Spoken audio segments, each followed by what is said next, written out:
Hello everyone, आज हम बात करते हैं नोटसेट 2023 जो क्वेश्चंस रह रहे थे उनको कंटिन्यू करते हैं। क्वेश्चन नंबर 21 से देखिएगा, what is the name of outer leaf like structure that protect the entrance of the female reproductive system. तो फीमेल रिप्रोडक्टिव सिस्टम्स का जो एक्सटर्नल ऑर्गन्स है उसमें एक लिप लाइक स्ट्रक्चर होती है, उसको क्या बोलते हैं? ऑप्शन ए है hymen, option B labia, option C cervix and option D none of the above. तो उसको क्या बोलते हैं? लेबिया। आउटर वाली लेबिया मेजोरा, इनर होती है तो लेबिया माइनोरा होती है। ठीक है, नेक्स्ट है question number 22, which solution should be used to mop up the spilled blood on the floor of operation theatre. यदि ऑपरेशन थिएटर के अंदर ब्लड फैल गया है, ब्लड स्पिल हुआ है, तो उसमें कौन से सॉल्यूशन से हम उसे क्लीन करते हैं? तो ऑप्शन ए है साइडेक्स, ऑप्शन बी है sodium hypochlorite, option C Savlon, option D formalin. तो इसका राइट आंसर क्या रहेगा आपका? Sodium hypochlorite. सोडियम हाइपोक्लोराइड से स्पिल को क्लीन किया जाता है। फ्लोर क्लीन करने के लिए क्या यूज करते हैं? Sodium hypochlorite. Next question number 23, identify the post renal cause of the acute renal failure. Acute renal failure का पोस्ट रीनल कोज क्या रहेगा? ऑप्शन ए है बेनाइन प्रोस्टेट हाइपरप्लेसिया, ऑप्शन 2 है एक्यूट ग्लोमेरुलोनेफ्राइटिस, ऑप्शन 3 है heart failure and option D है anti hypertensive medication. तो इसका right answer रहेगा option 1 benign prostate hyperplasia. Next है question number 24, the reason for polyuria is best defined as. तो polyuria का जो रीजन है वो इनमें से कौन सा बेस्ट डिफाइन करता है उसको? ऑप्शन ए है lack of urine formation, option number 2 diminished ability of the kidney to concentrate the urine, option number 3 passing too much urine at night, option number 4 है डार्क कलर्ड यूरिन। तो देखो polyuria को कौन define कर रहा है यहाँ पे? डार्क कलर यूरिन को थोड़ी पोलीयूरिया कहते हैं, नहीं ये भी गलत है। Passing too much of urine, हाँ इसको एट नाइट तो वो नोक्चूरिया हो जाता है वैसे, लेकिन यूरिन की अमाउंट ज़्यादा है तो उसको क्या बोले हम? Polyuria. Lack of urine formation, तो ये पोलीयूरिया नहीं होगा। Diminished ability of the kidney to concentrate the urine, यहाँ पे देखिएगा इसने रीजन पूछा है। क्या पूछा है? रीजन क्या है पोलीयूरिया का? तो diminished ability of the kidney, kidney की एबिलिटी जो हो जाती है वो कम जो किस लिए हो जाती है? क्योंकि वो कंसंट्रेट नहीं कर पाती है यूरिन को, यानी कि वाटर का रिएब्जॉर्प्शन नहीं कर पा रही है, इसी वजह से तो यूरिन ज़्यादा निकल रहा है ना। तो यहाँ पे राइट आंसर क्या रहेगा? Option number 2। ऑप्शन नंबर 2 इसका रीजन है कि पोलीयूरिया का। अब यहाँ पे देखिएगा डेफिनेशन नहीं पूछी है इसने, और ये वैसे भी गलत है क्योंकि नाइट आ गया ना। तो passing off too much urine is polyuria but it's not a reason for polyuria. Next है question number 25, ECG given below is of. तो यहाँ पे जो ECG का डायग्राम दिया गया है ये किस चीज का है?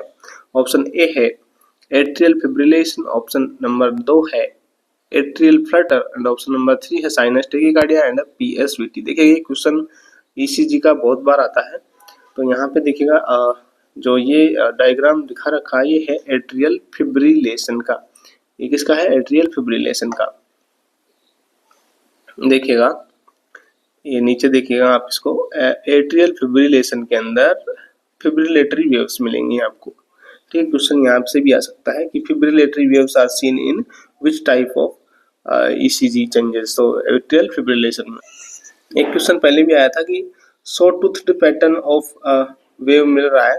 तो सॉ टूथ जो पैटर्न जो मिलता है वो किसमें मिलता है? देखो ये सॉ टूथ पैटर्न है, ये वाला, ये जो ऐसा वाला पैटर्न दिखा रहा था ना, ये सॉ टूथ पैटर्न है, ये दिखाइएगा आपका एट्रियल फ्लटर में। नेक्स्ट है question number 26, most common symptom of alcohol withdrawal. तो एल्कोहल विड्रॉल का मोस्ट कॉमन सिम्टम्स क्या रहेगा? ऑप्शन ए है rhinorrhoea, option B body ache, option C tremor and option D diarrhoea.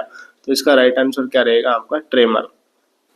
Next है question number 27, Weber test is done to diagnose. तो Weber test किसके लिए किया जाता है? ऑप्शन ए है आई प्रॉब्लम्स के लिए, ऑप्शन नंबर 2 हियरिंग लॉस के लिए, ऑप्शन नंबर 3 रेस्पिरेटरी प्रॉब्लम्स के लिए, कार्डियक प्रॉब्लम्स के लिए। तो सबसे इजी क्वेश्चन है किसके लिए? हियरिंग के लिए। ठीक है, वेबर्स टेस्ट किसमें? वेबर्स एंड रिने टेस्ट, दो टेस्ट किए जाते हैं किसके लिए? हियरिंग के लिए किए जाते हैं ना। Next question number 28, what is the mandatory before glucose tolerance test. तो ग्लूकोज टॉलरेंस टेस्ट जीटीटी से पहले क्या चीज मैंडेटरी है? ऑप्शन नंबर 1 है एनबीएम होना चाहिए 8 से 10 hours prior to test. Option number 2 है rich carbohydrate diet from 2 to 3 days before the test. Option number 3 stop the giving medication. Option number 4 है no need to changes in anything. तो glucose tolerance test करने से पहले क्या होना चाहिए patient? NBM होना चाहिए 8 से 10 घंटे। ठीक है, ये आपका राइट आंसर रहेगा option number 1। Next question number 29 hand rubbing time for alcohol based hand washing is. तो हैंड रबिंग का टाइम पूछा है, कितना होता है हैंड रबिंग के लिए जो टाइम क्या है, क्या होना चाहिए? ऑप्शन ए है 10 to 15 सेकंड। ऑप्शन नंबर 2 है 15 to 13 second and 13 to 45 second and 60 second. तो इसका राइट आंसर क्या रहेगा? 15 to 30 सेकंड, ये इसका राइट आंसर रहेगा हैंड रबिंग का टाइम। अब यहाँ पे देखिएगा हैंड वॉशिंग का अलग टाइम रहता है, जो WHO के अकॉर्डिंग हैंड वॉशिंग का जो टाइम है वो कितना होना चाहिए? 40 to 60 सेकंड, जबकि हैंड रब का कितना होना चाहिए? 20 to 30 सेकंड। यहाँ पे 20 to 30 तो है नहीं, तो हमें राइट आंसर क्या मानना है? 15 to 30 सेकंड। नेक्स्ट है question number 30 identify the given image below. तो ये इमेज किस का है? ऑप्शन ए है टीनिया कॉर्पोरिस। ऑप्शन नंबर 2 है बेड सोर का है, स्टीम बर्न का है, फ्लेम बर्न का। देखिएगा बेड सोर का नहीं है और बर्न का भी ये नहीं है, तो इसका है टीनिया कॉर्पोरिस। ये किसका है डायग्राम? टीनिया कॉर्पोरिस का। ठीक है, नेक्स्ट है 31 gastric lavage is procedure done to wash और इरिगेट द। तो गैस्ट्रिक लवाज जो प्रोसीजर है किसको वॉश करने के लिए किया जाता है? देखो यहाँ पे इसने एक चीज क्लियर कर दी कि वॉश करने के लिए ये प्रोसीजर होता है। तो किसको करते हैं? स्टमक को। ठीक है, यदि ये पूछा गैस्ट्रिक लवाज क्या होता है तो wash to wash the stomach. और गैस्ट्रिक गवाज क्या होता है? फीडिंग, जो फीडिंग करवाते हैं, आरटी फीडिंग या राइस टू फीडिंग, उसी को बोलते हैं क्या? Gastric gavage. जबकि ये है lavage, lavage means wash out. Next है question number 32 which fluid cause shifting of fluid from the cell to the plasma. देखिए कौन सा फ्लूइड जो होता है सेल से फ्लूइड को किधर भेज रहा है? प्लाज्मा में भेज रहा है, यानी कि सेल को क्या कर रहा है? श्रिंक कर रहा है। तो श्रिंक करने वाला फ्लूइड कौन सा होता है? ऑप्शन ए नंबर 1 है hypotonic solution, isotonic solution number 2, number 3 है एल्कलाइन सॉल्यूशन या फिर हाइपरटोनिक सॉल्यूशन। तो देखिएगा यहाँ पे एल्कलाइन सॉल्यूशन गलत हो गया, आइसोटोनिक गलत हो गया। अब दो बचे हमारे पास हाइपरटोनिक या फिर हाइपोटोनिक। हाइपरटोनिक का मतलब होता है जिसकी कंसंट्रेशन जो होती है जो हमारा ब्लड प्लाज्मा है उसकी कंसंट्रेशन ज़्यादा हो तो वो हाइपरटोनिक हो जाता है। वो क्या हो जाता है? हाइपर हो जाता है। जिसकी कंसंट्रेशन ब्लड प्लाज्मा से कम हो तो वो क्या हो जाता है? हाइपोटोनिक। तो इसका राइट आंसर क्या रहेगा आपका? हाइपरटोनिक सॉल्यूशन क्या करता है? सेल को श्रिंक करवाता है। तो ये याद रख लेना आप, बाकी आप इसकी फिजियोलॉजी भी समझ सकते हैं। याद रखना है लेकिन हमें क्वेश्चन करना है। तो देखिए हाइपरटोनिक सॉल्यूशन क्या करता है? हाइपरटोनिक जिसकी टोनिक ज़्यादा है वो क्या करता है? सेल को श्रिंक करता है। जो हाइपोटोनिक सॉल्यूशन है वो क्या करता है? सेल को फुला देता है, स्वेल करवाता है।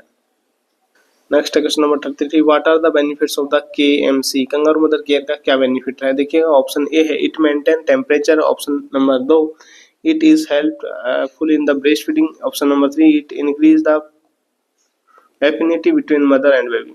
तो देखिए तीनों ही बेनिफिट इसके हैं, तो राइट आंसर रहेगा आपका ऑप्शन नंबर 4।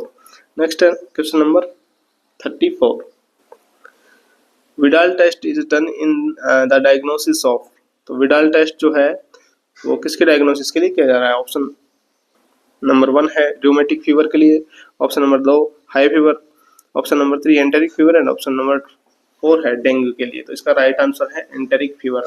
एंटेरिक फीवर के लिए क्या टेस्ट किया जाता है? Widal test. नेक्स्ट है question number 35 which of the following electrolyte imbalance is associated with the digoxin toxicity। Digoxin toxicity से रिलेटेड कौन सा इलेक्ट्रोलाइट इम्बैलेंस मिलेगा? हाइपोकैलेमिया मिलेगा, हाइपरनेट्रीमिया मिलेगा, हाइपरनेट्रीमिया, हाइपोकैल्सीमिया। तो इसका राइट आंसर क्या रहेगा? देखो ये 2 बार आ गया हाइपरनेट्रीमिया हाइपो, तो इसमें एक हाइपोनेट्रीमिया कर लो इसको। एक को क्या है? हाइपोनेट्रीमिया, एक हाइपरनेट्रीमिया। या फिर हाइपोकैलेमिया या हाइपोकैल्सीमिया। तो यहाँ पे डिजॉक्सिन क्या होती है, पोटेशियम को बाइंड करता है ना, तो यहाँ पे क्या हो सकता है, हाइपोकैलेमिया। पोटेशियम की कमी को क्या कहेंगे, हाइपोकैलेमिया। जहाँ पोटेशियम का लेवल कम हो जाए उसको हम बोलेंगे हाइपोकैलेमिया। हाइपरनेट्रीमिया, जहाँ सोडियम का लेवल बढ़ जाए। हाइपोनेट्रीमिया, जहाँ सोडियम का लेवल कम हो जाए। हाइपोकैल्सीमिया, जहाँ कैल्शियम का लेवल कम हो जाए। तो यहाँ पे मिलेगा आपको ऑप्शन नंबर 1, राइट आंसर रहेगा hypokalemia. Next question number 36, the infant has undergone for VP shunt surgical procedure, ventricular peritoneal shunt डाला गया है सर्जिकल प्रोसीजर से। On the assessment how will you assess the sign of increase ICP. तो increase ICP का sign आपको क्या देखने को मिलेगा, देखिएगा। ऑप्शन ए है रेस्पिरेशन से देखेंगे, ऑप्शन नंबर 2 है ब्लड प्रेशर से देखेंगे, ऑप्शन नंबर 3 है एंटीरियर फोंटेनल असेसमेंट से देखेंगे, ऑप्शन नंबर 4 है यूरिन आउटपुट से। तो देखिए बच्चों में किसके देखा जाएगा आईसीपी का, ऑप्शन नंबर 3 यानी एंटीरियर फोंटेनल असेसमेंट, उसमें देखा जाएगा। तो बल्जिंग होगा तो मतलब इंक्रीज्ड आईसीपी रहेगा। नेक्स्ट है question number 37, parkland formula for fluid calculation in one patient is correct. तो पार्कलैंड फॉर्मूला जो है वो क्या है, वो कौन सा करेक्ट इनमें है। तो ऑप्शन नंबर 1 है 4 ml divided by 1 surface area multiply by wait. Option number 2 है 3 ml multiply by body surface area and multiply by wait. Option number 3 है 2 ml को मल्टीप्लाई करते हैं बॉडी सरफेस एरिया से और टोटल बॉडी वेट से, या फिर 1 ml into body surface area into wait. तो इसका राइट आंसर क्या रहता है, 4 ml को किससे गुणा करते हैं, बॉडी सरफेस एरिया जो जितना इन्वॉल्व हुआ है उसको गुणा करते हैं वेट से, पेशेंट का वेट से। तो ये क्या हो जाता है आपका पार्कलैंड फॉर्मूला हो जाता है। तो राइट आंसर रहेगा आपका 4 ml into body surface area into weight. Next है question number 38, intermittent positive pressure breathing is contraindicated in. तो इंटरमिटेंट जो पॉजिटिव प्रेशर ब्रीथिंग है वो किस में कॉन्ट्राइंडिकेटेड होती है। ऑप्शन नंबर ए है कोमेटोज पेशेंट्स के अंदर, option number 2 pulmonary oedema, option number 3 asthma, या फिर ट्रैकियो इसोफेजियल फिस्टुला में। तो इसका राइट आंसर क्या रहेगा, ऑप्शन नंबर 4 TEF। TEF के पेशेंट जो होते हैं ट्रैकियो इसोफेजियल फिस्टुला वाले पेशेंट हैं, उनके अंदर इंटरमिटेंट पॉजिटिव प्रेशर एयरवे जो होता है वो कॉन्ट्राइंडिकेटेड होता है। Next question number 39, endogenous depression is also known as. तो एंडोजेनस डिप्रेशन को क्या कहा जाता है। ऑप्शन नंबर 1 है ऑटोनोमस डिप्रेशन, ऑप्शन नंबर 2 है reactive depression, option number 3 bipolar depression and option number 4 है यूनिपोलर डिप्रेशन। इसका राइट आंसर रहेगा autonomous depression. Next question number 40, what is the ideal position during the lumbar puncture. Lumbar puncture के दौरान ideal position क्या होनी चाहिए। Option number 1 है lateral recumbent position होनी चाहिए with knee flexed, and option number 2 है सुपाइन पोजीशन, ऑप्शन नंबर 3 है lateral position with extra pillow under the head, and option number 4 है फाउलर पोजीशन। तो इसका राइट आंसर क्या रहेगा, लेटरल रिकम्बेंट पोजीशन इसमें दी जाती है विद नी फ्लेक्स्ड। इसके अलावा इस पोजीशन का दूसरा नाम क्या बोलते हैं इसको, जो सी शेप पोजीशन है, चाइल्ड पोजीशन भी बोलते हैं इसको। तो आइडियल पोजीशन है ये लंबर पंचर के लिए। Thank you for watching the video. Next question हम जल्दी अपलोड करेंगे।